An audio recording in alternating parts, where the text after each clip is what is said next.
Good afternoon, Virgo. Before anything else, I need you to hear this. You showing up here, again, still, despite everything, that's not nothing. That's a kind of stubborn hope that most people lose along the way. You kept yours. Thank you for that, for being here, for trusting this space, for every comment I get to read. And if you're new, pull up a seat. You belong here. Now, let's drop into what's moving beneath the surface of your life. There is a specific energy taking shape right now. Not the soft, gentle kind.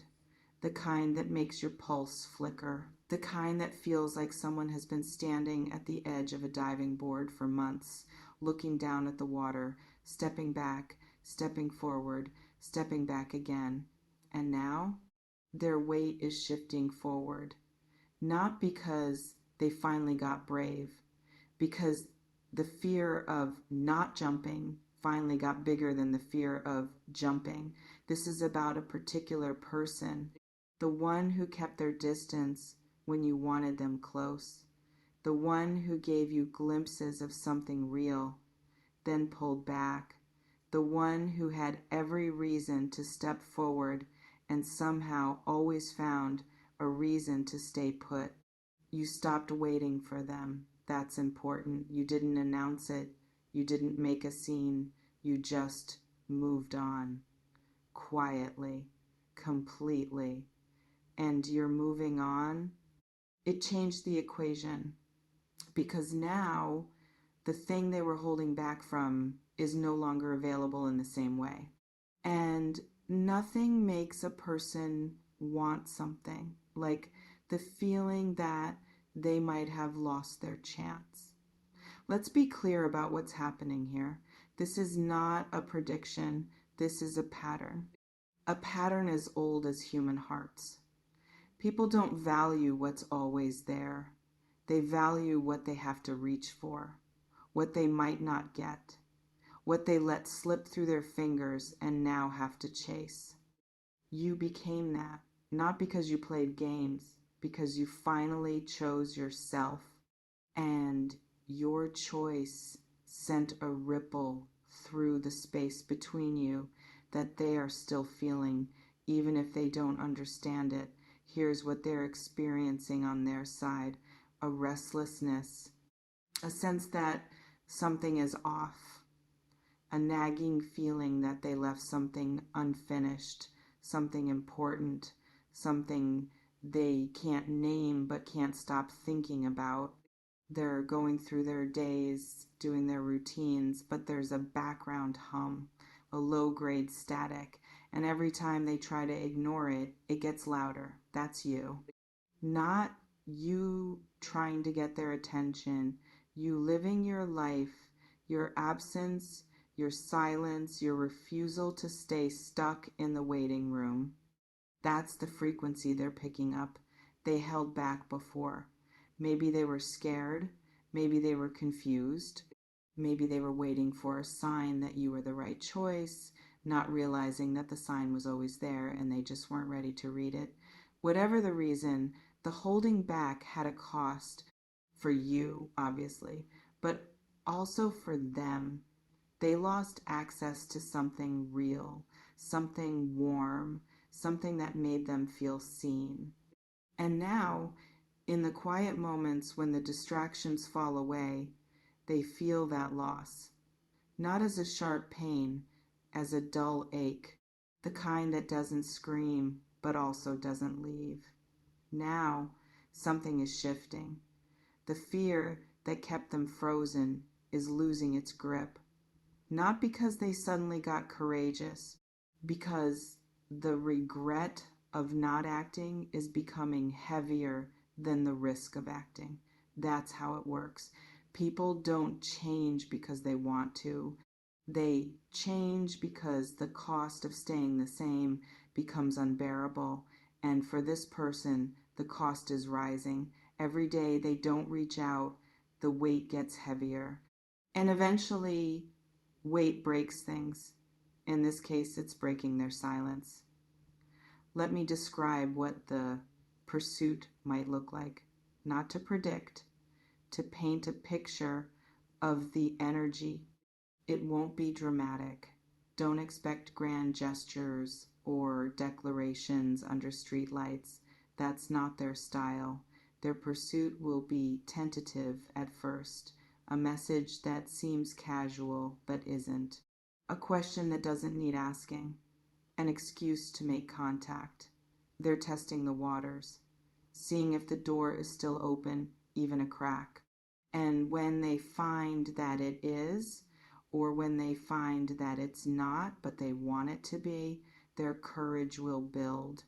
Here's what you need to know. You are not obligated to make this easy for them.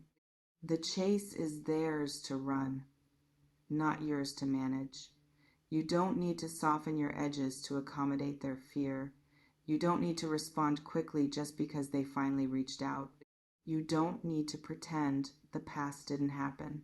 The healthiest thing you can do is receive their pursuit from a place of grounded self-respect. Let them show you who they are now, not who they were, not who you wish they were, who they are in action over time. The old version of you might have jumped at any crumb of attention, might have interpreted a single text as a grand romantic gesture, might have abandoned your own boundaries just to feel chosen. That version has been retired. In her place is someone who knows that consistency matters more than intensity, that actions over time matter more than a single passionate message, that being pursued is not the same as being valued. You've learned the difference, and that learning will serve you now. Let's talk about the chase itself. There's something intoxicating about being wanted, especially by someone who previously held back. It can feel like vindication, like proof that you were always enough, they just weren't ready to see it. That feeling is valid, but it's also dangerous, because the chase is not the destination. The chase is the chase. What matters is what happens after. When the pursuit fades into ordinary days, when the excitement of being chased gives way to the reality of being with someone, that's where the real story is written. So as this energy builds, as they begin to move in your direction, keep your feet on the ground. Let them come. Let them show up. Let them prove that the holding back is truly behind them. But don't abandon yourself in the process. Don't let their attention become the air you breathe. You built a life without them. That life is still yours, whether they pursue you or not. That's your anchor. That's your power. The person who held back is about to discover something. They're about to discover that the door they thought would always be open is not guaranteed, that you have moved on in ways they didn't anticipate, that the version of you they remember has grown, shifted, become someone they might need to win over rather than simply return to. That discovery will either fuel their pursuit or reveal that their interest was only nostalgia. Either way, you'll learn something valuable. Let the chase begin. Not because you're waiting at the finish line, because you're living your life and they have decided to run. That's their choice, their effort, their risk. You don't owe them a head start. You don't owe them a map. You don't owe them anything except the honesty of your own response when the time comes. And that response will come from a place of clarity, not hunger, from a place of wholeness, not need, from a place of knowing that you were fine before they started running, and you'll be fine if they stop. This is the energy you're sitting in, not a promise of a fairy tale ending, a shift in the dynamics of a connection that has been stuck. The stuckness is thawing, not because you pushed, because you stopped pushing, because You step back and let the natural consequences of their own choices catch up with them. Those consequences are arriving now, not as punishment, as information. Information that you were never the problem, that the holding back was always about their readiness, not your worth. That information is freeing. Even if they never say a word, you get to keep that. Does this shift feel like something you've been sensing? That subtle change in the atmosphere around a certain name? That quiet knowing that something is different even though nothing has been said? Let me know in the comments. I read them all, and I know I'm not the only one tracking this energy. Your words help others recognize what they're feeling too. So here you are, at the edge of something, not waiting, just aware that the person who couldn't choose you before is now facing the reality of what they lost, aware that their fear is finally being outweighed by their regret, aware that the chase is not your job to manage. Your job is to stay rooted, to keep building the life that made you worth chasing in the first place. That life is your masterpiece, and it doesn't need a witness to be beautiful. But if someone wants to watch, wants to run, wants to prove they've changed, you can let them. From a distance, until they earn the right to stand beside you. The chase is beginning. Not because you willed it, because the energy of your own self-possession is magnetic. It pulls things toward it, including people who took too long to see what was in front of them. Let them come. Let them run.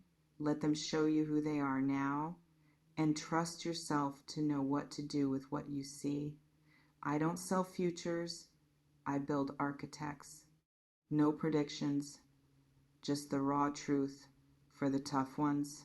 Stay magic. Stay in the now.